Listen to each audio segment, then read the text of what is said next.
Bonjour, or good morning here from France. Another early start.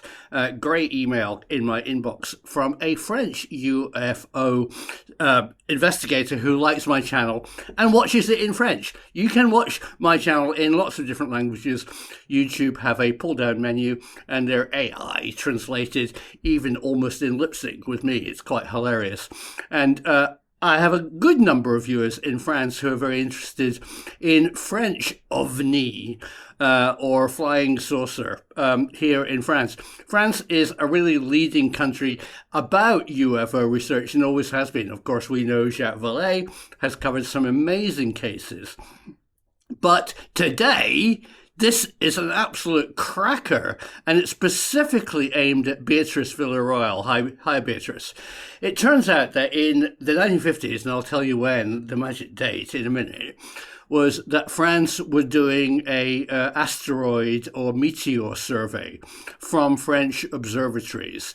And what they did was long exposure time wide field pictures of the night sky where they recorded tracks of luminescent meteorites going whoosh, burning a line onto the glass plate, I suspect.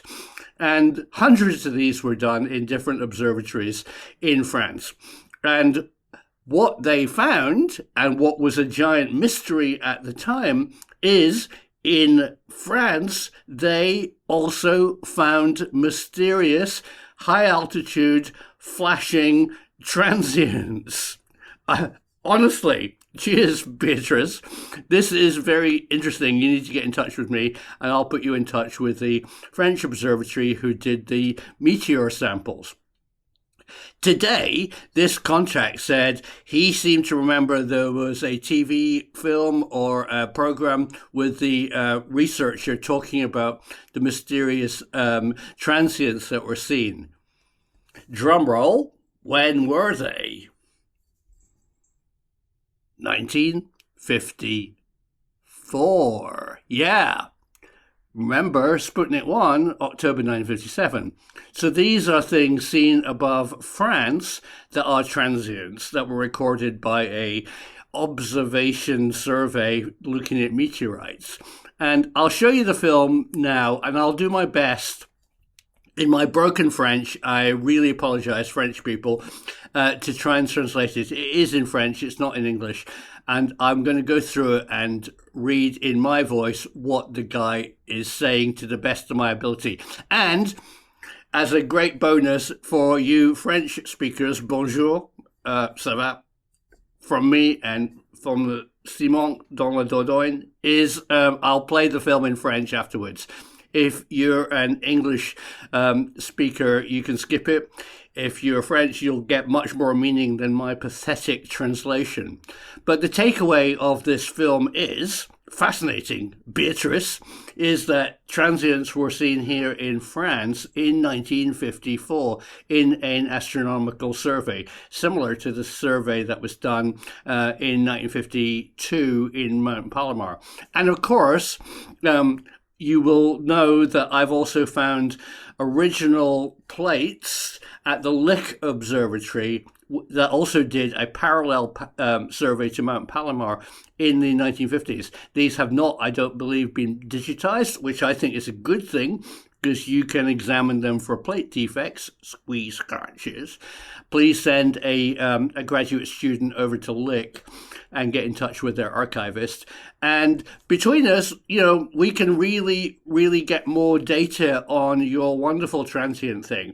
I still have a few questions about reflectivity of stuff after dark. I know a lot of people have been very dismissive of me saying it was balloons. I never really said it was balloons. I was saying that it's possible that a payload under a balloon at 80 to 100,000 feet could reflect the sun long after dark on the ground, and because it's rotating would cause a transient flash.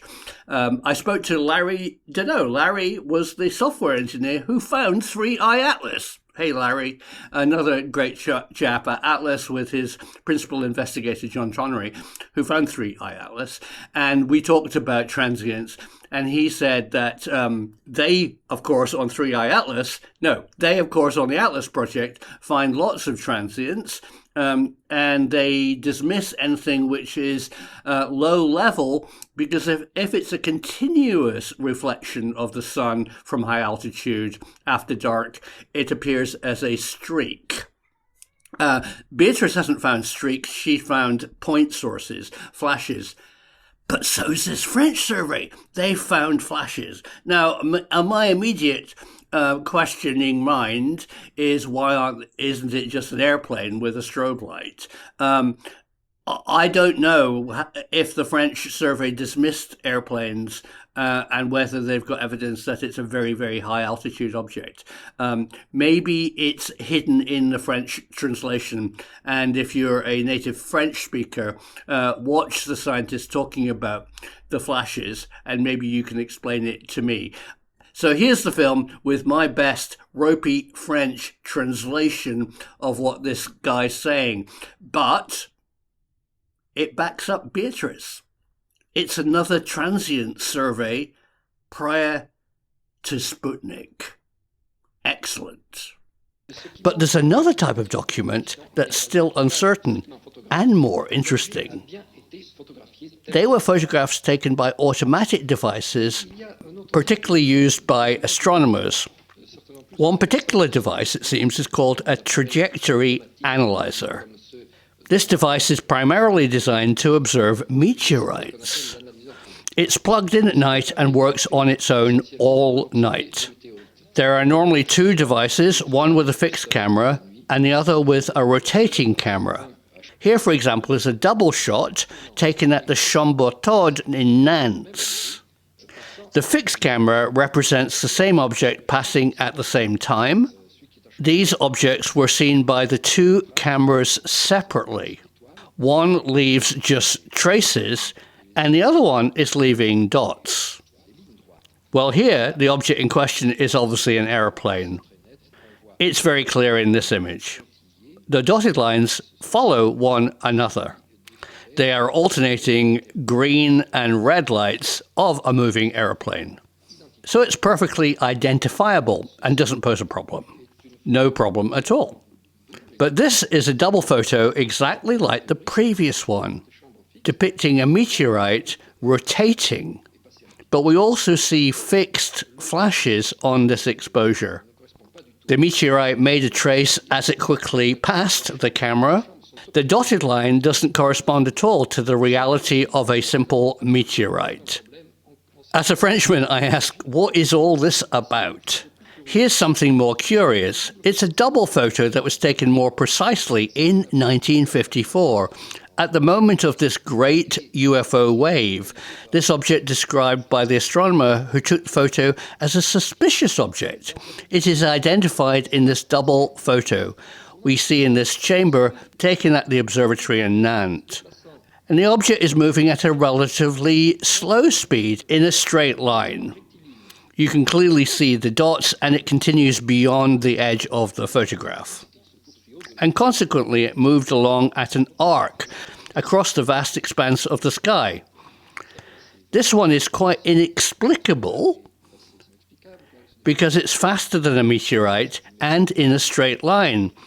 This is a suspicious object, the object which continually invites tension and further investigation. Well, I hope you enjoyed that, everybody who isn't French. If you're French, I'm going to run the French version now, and you can see it in its unadulterated, badly translated version in original French. But folks, if you enjoyed this content, please give it a thumbs up or a thumbs down. It doesn't matter. It shows YouTube engagement. Of course, if you haven't, please press subscribe. It's free. Although I do think that the whole subscription model on YouTube is evaporating slowly, and they're moving to a more of an AI measured watch history. Because a number of people who are subscribed to my channel and other channels say they no longer get notifications or even pushed recommendations to watch stuff that they like. So I think that model is obviously failed as we move on to a new algorithm at YouTube land. The other absolutely guaranteed way of seeing content on me and other channels is to join their Patreon account. It's free. Or you can make a small contribution only if you want. And for that, you get one-to-one discussion with other patrons and me or other creators. And you get to see the films advert-free in HD, better sound quality, better pitch quality, and earlier than YouTube. So there's a link at the end to my Patreon account. Don't think it's just me asking for money. It's actually asking for you to get round the YouTube censorship, because part of what I do has to be advertiser friendly, and often my films aren't very advertiser friendly, and the way around that is to show them on a different platform, and Patreon seems to be the best one for me. I've got some great patrons. You'll really enjoy speaking to them, including many scientists in the field and people who disagree with me, and people who want to have a one-to-one question and answer with me. I actually do Zoom calls, private Zoom calls with patrons, if that's something that you might be interested in. If you've got something you don't want to share, but you want to tell me privately, you can do that via the Patreon account. So that's enough of me plugging myself and my channel. Thanks for watching as always, and here's the version in unadulterated French.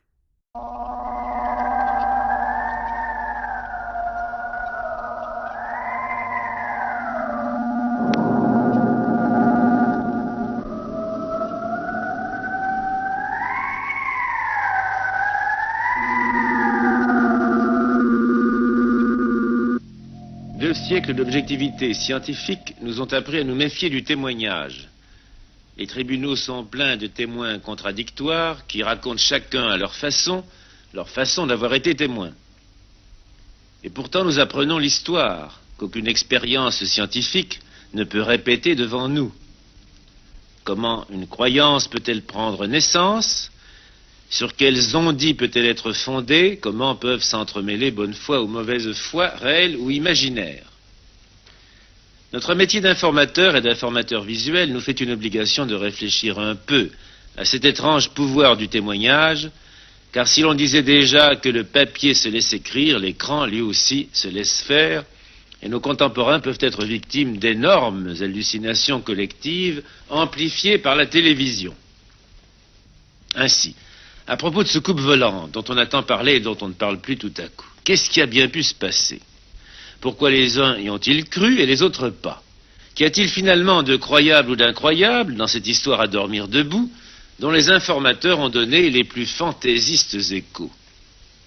Sur le thème des soucoupes volantes, nous avons voulu traiter, non sans humour, ce thème de la fumée sans feu, bien davantage pour étudier le mécanisme du témoignage que pour traiter le sujet lui-même, pour lequel nous nous refusons toute compétence, autre que celle de citer quelques témoins forcément dépassés par leurs hypothèses.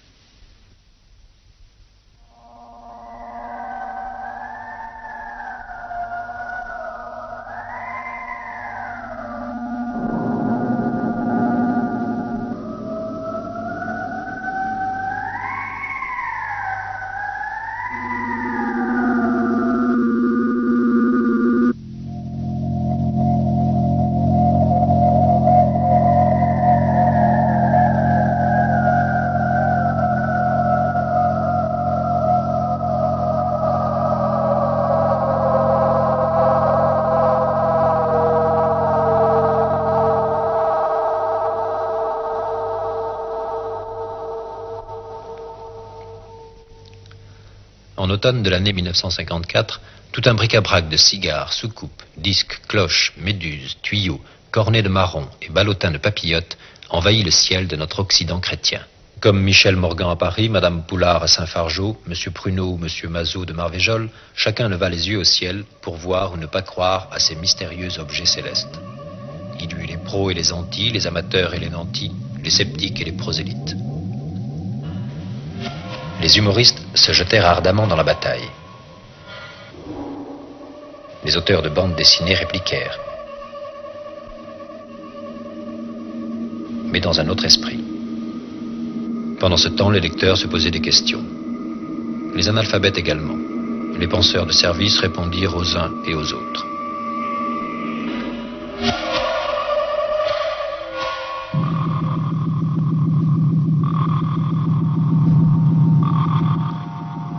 Le chauvinisme terrien ne manqua pas de se manifester. Le chauvinisme gaulois suivit tout aussitôt. Les hypothèses les plus folles furent mises à feu, lancées et retournées l'espace d'une saison. 10 ans après ces apparitions intempestives, nous avons demandé à Aimé Michel, auteur de 2 ouvrages sur ce qu'il est convenu d'appeler désormais le phénomène des soucoupes volantes, de faire le point de nos connaissances, des doutes ou des hypothèses sérieuses qui ont été avancées au sujet de ces mystérieux objets célestes. A priori, plusieurs questions étaient à élucider. D'abord, s'il s'agissait d'engins, vraiment. La première hypothèse qu'on pouvait faire, c'est que c'était des engins russes ou des engins américains. Or, les performances établies par les soi-disant, les prétendus engins, étaient tellement extraordinaires, dépassaient tellement les performances réalisées par les engins russes et américains. Je vous rappelle qu'en 1954, on était 3 ans avant la naissance de l'ère de l'astronautique, puisque les premiers Sputnik datent de 1957. Ils dépassaient tellement, dis-je, que on était en quelque sorte repoussé vers une troisième hypothèse, qui était celle de l'hypothèse extraterrestre. Et on était dès lors porté à interroger l'astrophysique. Or, que nous disait l'astrophysique à l'époque? On peut se demander si la masse de matière nécessaire pour faire une planète se trouve réunie partout. Eh bien, cette masse de matière dépend de la masse de l'étoile, puisqu'elle se forme dans un disque qui entoure l'étoile.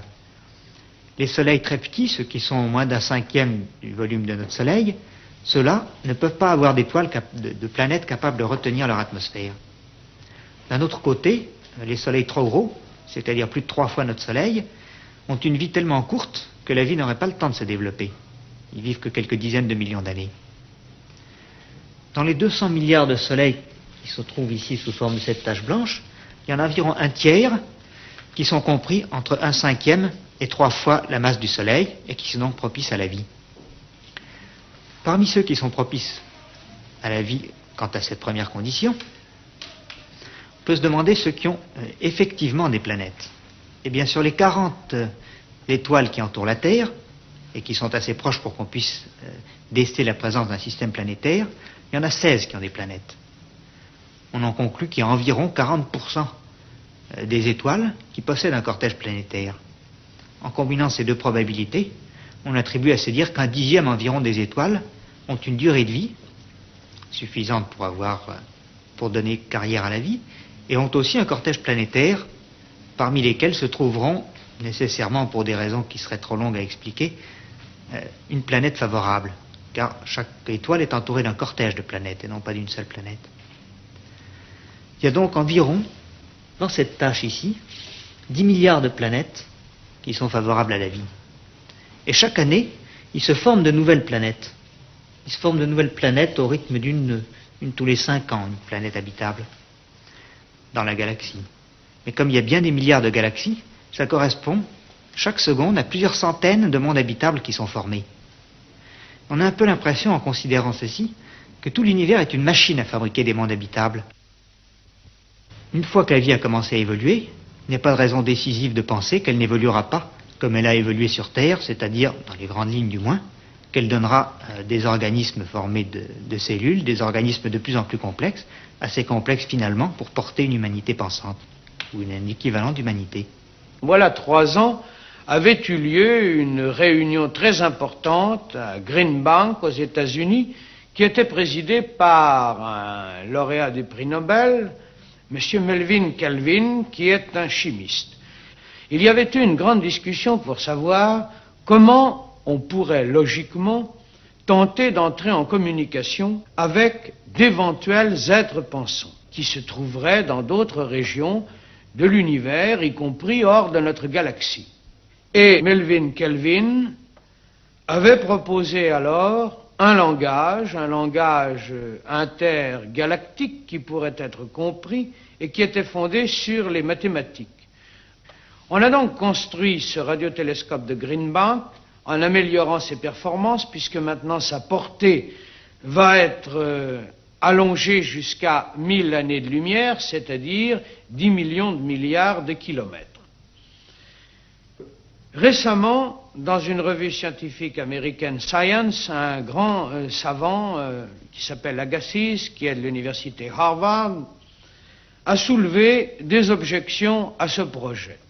En admettant, dit Agassiz, que nos correspondants se trouvent à moitié chemin de la portée du radiotélescope de Green Bank, c'est-à-dire 500 années de lumière, il faudrait attendre, dans le meilleur des cas, 1000 ans pour obtenir un accusé de réception, ce qui fait que les hommes de notre génération ne sauront jamais s'ils ont oui ou non parlé dans le vide. Quant à nos héritiers, ils risquent fort d'oublier cette tentative de dialogue cosmique et de ne pas se préoccuper d'organiser un guet permanent pour recevoir l'accusé de réception.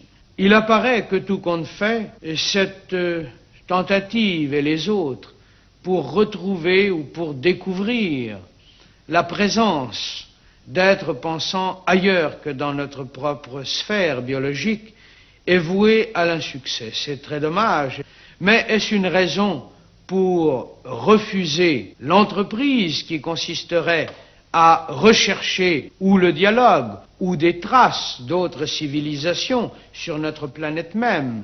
Je ne crois pas que ce serait là une attitude scientifique.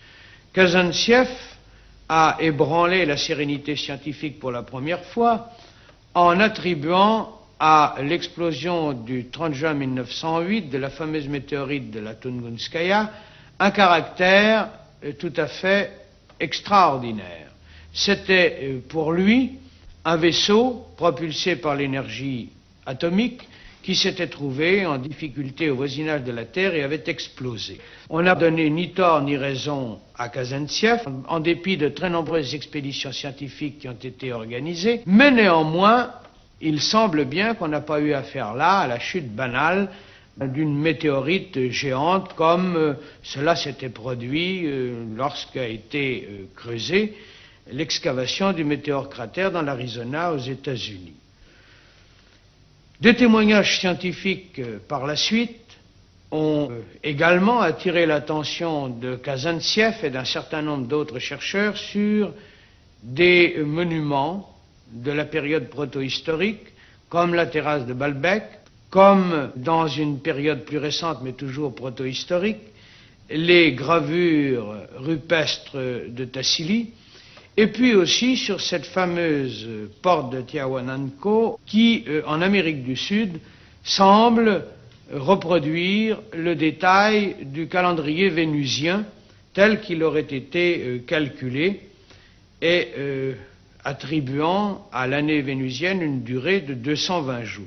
L'ennui, lorsqu'on regarde tous ces divers éléments, c'est que, comme l'on dit très vulgairement, il y a à boire et à manger. En fait, on ne trouve jamais un document irréfutable. À cette prudence toute scientifique s'opposa une floraison considérable de documents aimablement fantaisistes qui ne firent qu'augmenter la méfiance et l'agacement des esprits rationalistes. À la fin de 1954, un hebdomadaire avait proposé 1 million à celui des sélecteurs qui réussirait à photographier une soucoupe volante.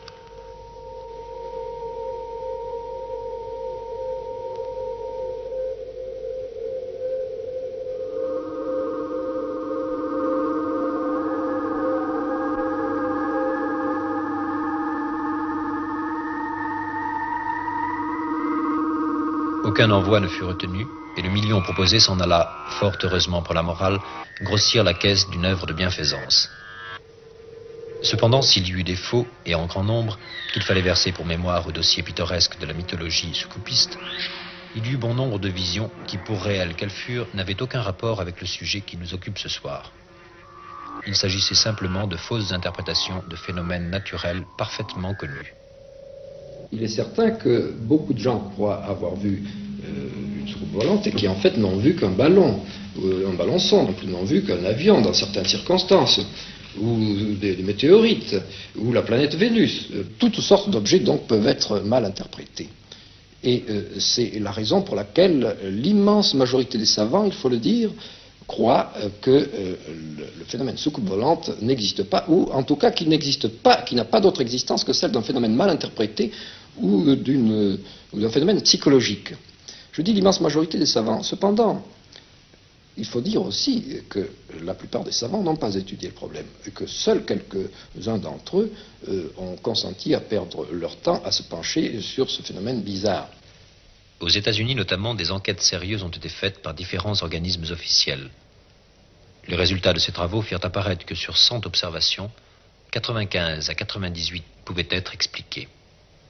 C'est évidemment très impressionnant, 95 ou 98% d'expliqués. Et on a tendance à penser que si tous les éléments de l'affaire étaient connus, les 2 ou 5 derniers pourcents seraient expliqués aussi. Cependant, ce n'est pas tout à fait comme ça que se présente la chose. Car les faits qui sont classés inexpliqués dans les documents de la commission d'enquête américaine, ce ne sont pas des documents pour lesquels les détails manquent. Ce sont des documents pour lesquels les détails sont connus et sont inexplicables. Par exemple, où on a vu un objet de forme non conforme, qui ne ressemblait ni à un avion ni à rien de connu, et on l'a vu de très près, par exemple. Ou on l'a vu se déplacer à des vitesses très grandes. Par exemple, il y a un document qui émane de l'aéronautique, de l'administration de l'aéronautique civile aux États-Unis, et qui a étudié toute une série d'observations radars qui ont été faites au-dessus de l'aérodrome de Washington. Et là, on voit que à plusieurs reprises, plusieurs radars, parfois 2 radars, parfois 3 radars, ont à la fois vu un objet et l'ont localisé de façon identique.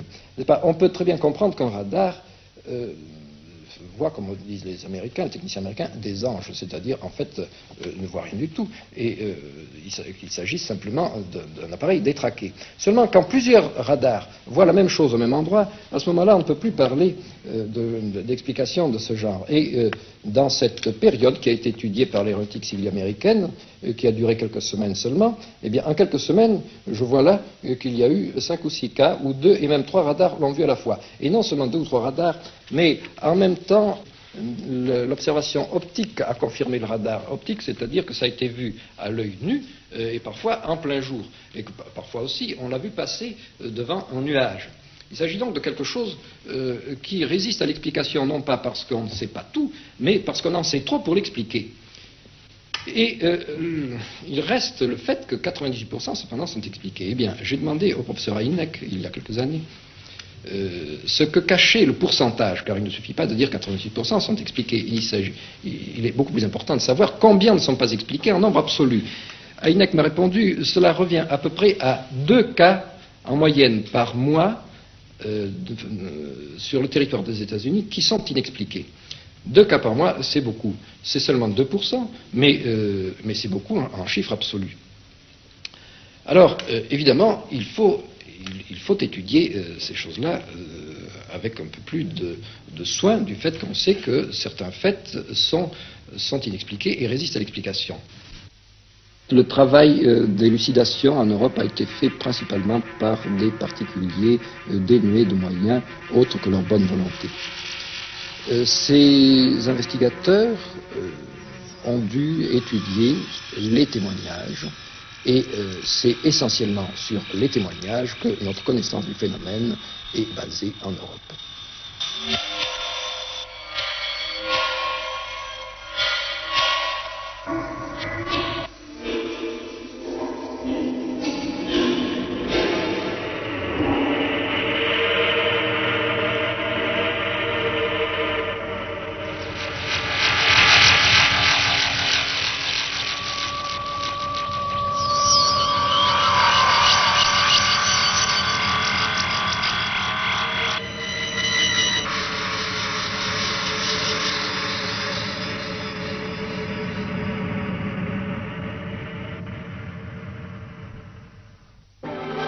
De la France, à Carouble, nous rendons visite à M. Marius Deville, de l'homme qui prétend avoir vu en pleine nuit une soucoupe volante et ses 2 passagers.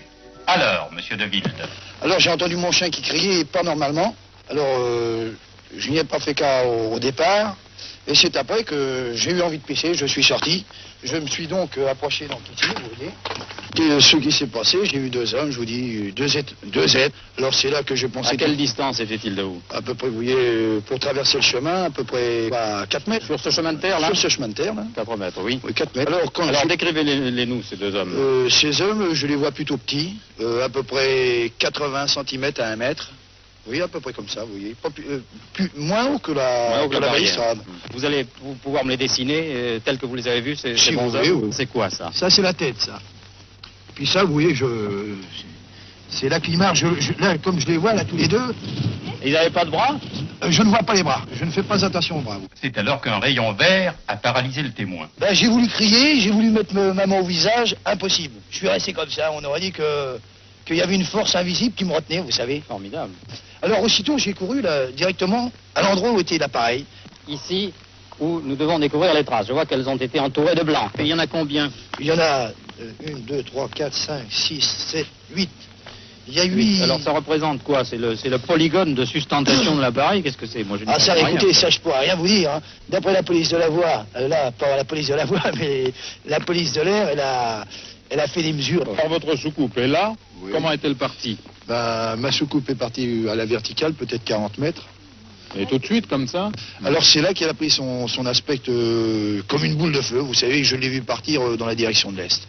Les témoignages sont par nature sujets à caution et à discussion. À partir de récits comme celui-ci et de beaucoup d'autres qu'il a lus ou entendus, Lucien Barnier a tiré cette conclusion. Lucien Barnier a tiré cette conclusion. Je ne crois pas au phénomène soucoupe volante. Je n'y crois pas parce qu'il semble que ce soit un phénomène réservé à certains privilégiés, plus perspicaces, plus clairvoyants que d'autres, et trop exceptionnellement perspicaces et clairvoyants.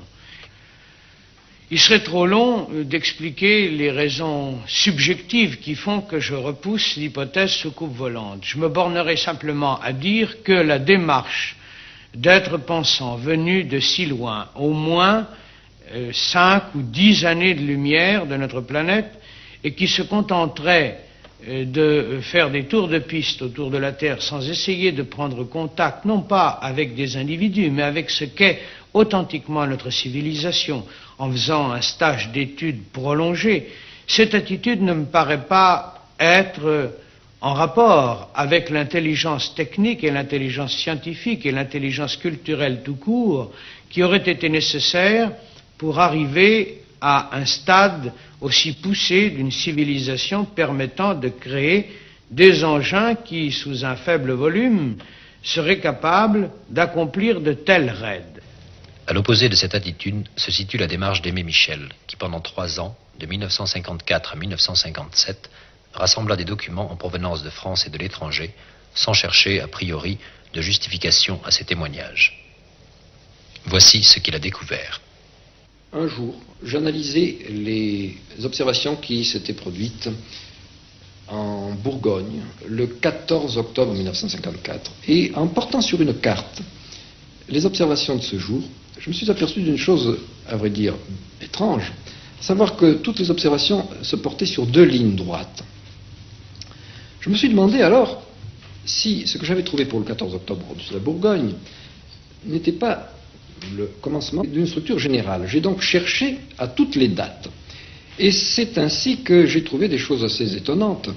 Par exemple, le 24 septembre 1954, il y avait 6 et 3, 9 observations qui m'avaient été rapportées, que j'avais trouvées dans la presse ou qui m'avaient été envoyées par les correspondants.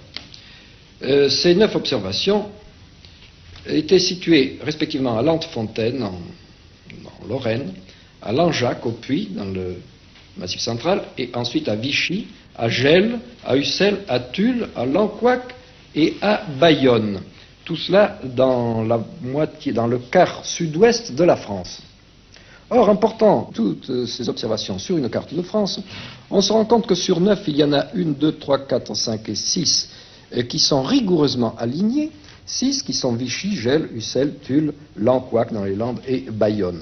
Et quand je dis aligné, il ne faut pas croire que c'est un alignement approximatif, pas du tout, c'est quelque chose d'extraordinairement précis. Au point que sur une carte au 200 millième, c'est-à-dire une carte où 1 millimètre correspond sur le terrain à 200 mètres d'écart, on ne voit pas un seul écart. On ne voit pas un seul écart, c'est-à-dire que ces 6 points sont alignés avec une précision absolument merveilleuse et inexplicable par le hasard. Je vous ai parlé du 24 septembre, je pourrais vous parler aussi, par exemple, du 15 octobre 1954. Ces observations étaient étalées sur toute l'Europe. Il y en avait une en Angleterre, à Southend, il y en avait une près de Calais, ensuite à Eastberg, une entre Niffer et Camps, une près de Rovigo, sur l'embouchure du Pô. Et toutes ces observations étaient parfaitement alignées également. Nous avons appris, en lisant la presse de province, que le 29 août 1962, une observation très étonnante avait été faite sur un petit hameau qui s'appelle Le Voria et qui était dans le Puy-de-Dôme. Cette observation, nous avons voulu la localiser. Nous avons cherché Le Voria dans le dictionnaire des communes, mais c'était un hameau, ce n'était pas une commune, et par conséquent, il n'était pas dans le dictionnaire. Il fallait donc le chercher à la main, si j'ose dire. Et nous avons pris la carte au 200 millième du Puy-de-Dôme et nous avons commencé à chercher Le Voria, un lieu-dit appelé Le Voria. 2 heures après, et à la fin de l'après-midi, nous y étions encore et nous n'arrivions pas à le trouver. Quand, au moment où nous faisions ce travail, un de mes amis eut l'idée suivante. Il dit, mais le Puy-de-Dôme est traversé par la ligne Bayonne-Vichy. Est-ce que par hasard, ça ne serait pas sur cette ligne? Nous avons donc tracé la ligne Bayonne-Vichy sur cette carte 200 millième et à ce moment-là, nous sommes retournés vers les déclarations des témoins. Et les témoins, que disaient-ils? Ils disaient que l'objet avait été aperçu au-dessus de la gare du Voria. S'il y avait une gare, il y avait donc un chemin de fer. Et s'il y avait un chemin de fer, ce chemin de fer se trouvait sur la carte. Il suffisait donc de suivre la ligne Bayonne-Vichy à travers le Puy-de-Dôme jusqu'à ce que cette ligne coupe un chemin de fer. Une ligne de chemin de fer. Et alors, c'est ce que nous avons fait. Nous avons suivi, comme ceci, nous avons suivi la ligne Bayonne-Vichy, nous avons survolé Pont-Gibaud, et à un endroit, la ligne coupait une voie de chemin de fer. Et il y avait un petit village à cet endroit, nous avons regardé, et son nom était le Voria. Donc, si la forme de l'engin qui apparut au-dessus du Voria le 29 août 1962 peut être aisément décrite, le dessin que fit M. Rouchon ce jour-là recoupe parfaitement le récit des témoins. Il paraît extrêmement difficile de recueillir des indications sur la matière de ces objets, et à plus forte raison sur l'énergie qui leur permettrait de franchir des distances considérables. Et ce ne sont pas les rares photos que nous possédons qui peuvent nous apporter des précisions à ce sujet. Car s'il existe beaucoup de photos truquées, il en est quelques-unes cependant qui résistent à une analyse sérieuse. Elles sont assez rares, mais il en existe quelques-unes. Et il y a en particulier cette série de photos, très belle série de photos, qui a été prise le 5 juin 1955 en Belgique, et qui est très troublante, qui vraiment inspire assez confiance pour toute une convergence de raisons. D'abord, il y en a 3 qui ont été pris sur la même plaque, enfin sur la même série de la même bobine. C'est une série de 3 photos. L'objet, on le voit évoluer de photo en photo, mais c'est surtout l'analyse des photos elles-mêmes qui est assez probante. Sur celle-ci, on voit en particulier qu'il y a une certaine sorte de nuage et que l'objet est pris dans le nuage. On le voit même, on dirait même que le nuage est produit comme une espèce de fumée par l'objet lui-même. Eh bien, ce nuage, les météorologistes savent qu'il ne peut pas se produire au-dessous d'une certaine altitude, disons 15 ou 1200 mètres. Mais si ceci s'est produit à 1500 mètres d'altitude, l'objet qui est pris dans le nuage lui-même doit avoir une certaine dimension, au moins une vingtaine de mètres.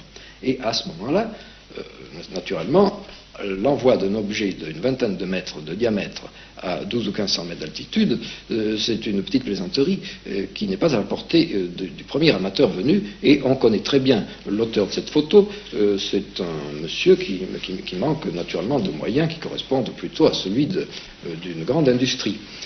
D'autre part, quand on analyse la photo elle-même, on trouve ceci, que le grain de l'objet est le même que le grain de l'espace environnant, ce qui montre qu'il n'y a pas eu superposition, il n'y a pas eu trucage strictement photographique, l'objet a bien été photographié tel qu'on le voit là. Mais il y a un autre type de document qui est encore certainement plus intéressant. Ce sont les documents qui sont pris par des appareils automatiques, en particulier comme ceux dont usent les astronomes, en particulier cet appareil qu'on appelle l'analyseur trajectoire. Cet appareil est fait essentiellement pour observer les météorites. On le branche le soir, il travaille seul toute la nuit. Il y a deux appareils, un à chambre fixe, l'autre à chambre tournante, et voici par exemple une double photo à chambre tournante et à chambre fixe qui représente le même objet passant au même moment. C'est le même objet qui a été pris par les deux chambres séparément.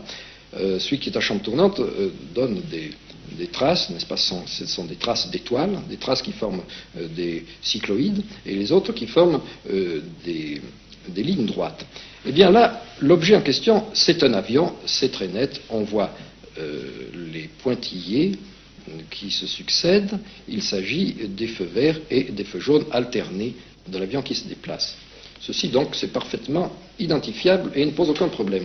De même, ceci est une photo exactement double, exactement comme la précédente, représentant une météorite avec chambre tournante et chambre fixe, et on voit que la météorite s'est allumée, est passée rapidement et s'est éteinte. Le pointillé ne correspond pas du tout à la réalité du phénomène. Le pointillé vient tout simplement que les deux chambres sont obturées tous les dixièmes de seconde. Ça aussi, ça ne présente absolument aucun problème. On sait de quoi il s'agit. Il s'agit de météorites. Mais voici quelque chose de plus curieux. Il s'agit d'une double photo qui a été prise précisément en 1954 au moment de cette grande vague.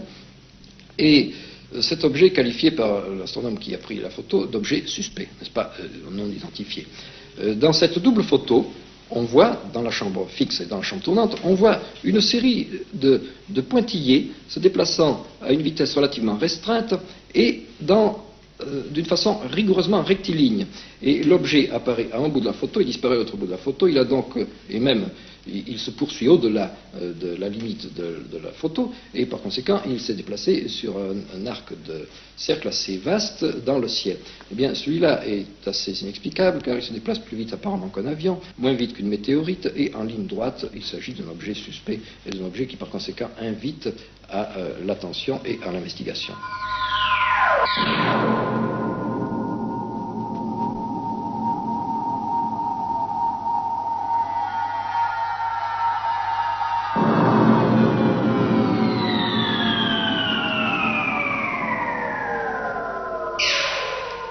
À toutes les époques, les hommes ont étudié le ciel. D'abord pour y déchiffrer les signes de leur destin, ensuite pour essayer de comprendre scientifiquement les phénomènes célestes. Lorsque les moyens de connaissance se révélaient insuffisants, les rites initiatiques proposaient, quelquefois avec une intuition étonnante, des explications. Il nous reste donc aujourd'hui un grand nombre de textes dans lesquels sont consignées des observations anciennes. Dans un livre publié il y a quelques années et intitulé Les extraterrestres, Paul Misraki, sous le nom de Paul Thomas, a repris un certain nombre de ces récits qui ne seraient pas sans analogie avec le sujet qui nous occupe ce soir. À Marseille, en 1871, on a vu, paraît-il, un grand disque argenté survoler la ville. En Turquie, à Andrinople, quelques années avant, on avait également vu un énorme engin de la même couleur. Parmi les témoins se trouvait un astronome.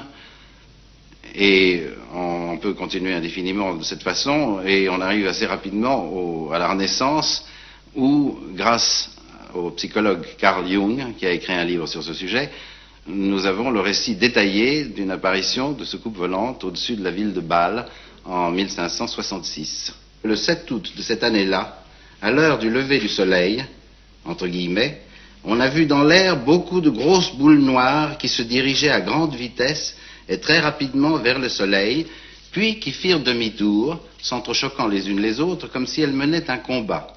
Un grand nombre d'entre elles devinrent rouges et ignées, et par la suite, elles se consumèrent et s'éteignirent. Dans la Gazette de Nuremberg de 1561, on trouve un récit semblable. L'apparition a été vue par beaucoup d'hommes et de femmes. Elle était faite de boules de couleur rouge sang, bleuâtre ou noire, et de disques circulaires en grand nombre au voisinage du soleil. Beaucoup restaient isolés, et entre ces boules, on vit nombre de croix couleur de sang. du soleil et du ciel, c'est tombé sur la terre comme si tout brûlait, et avec une grande vapeur, tout s'est consumé. On trouve dans la Bible nombre de descriptions qui également font penser, à tort ou à raison, au phénomène qui nous occupe ce soir.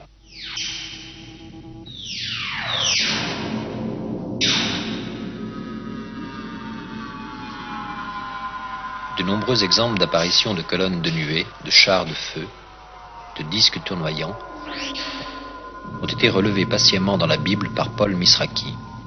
Retenons l'interprétation qu'il donne de la vision d'Ézéchiel qu'a illustré Jean Latapie.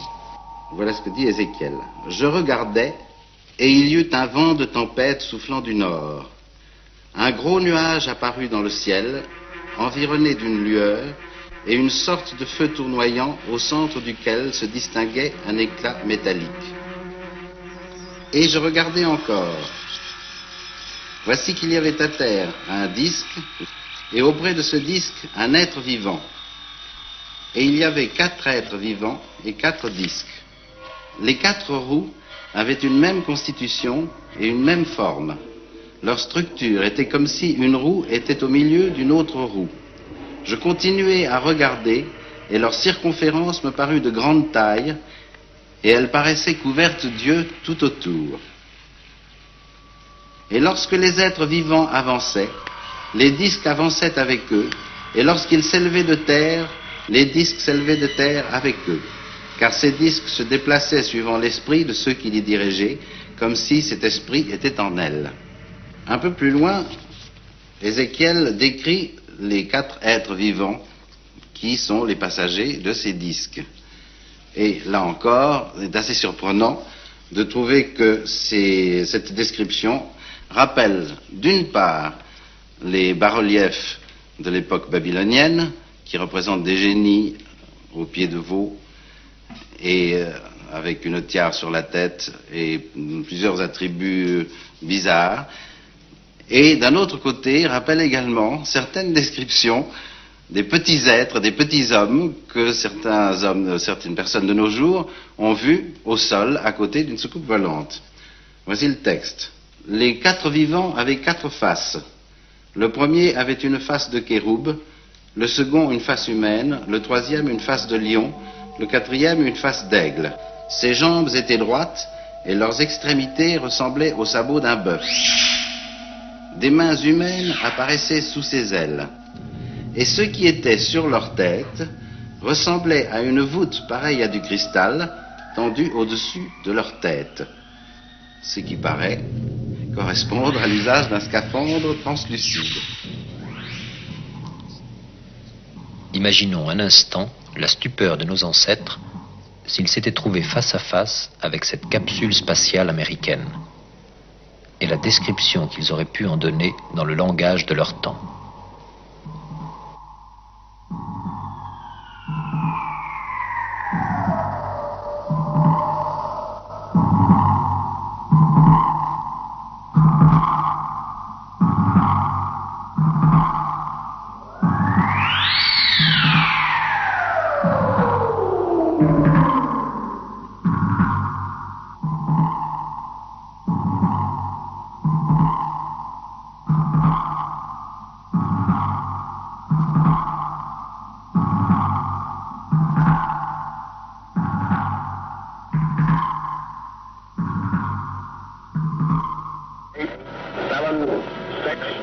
Five, four, three, two, one, zero.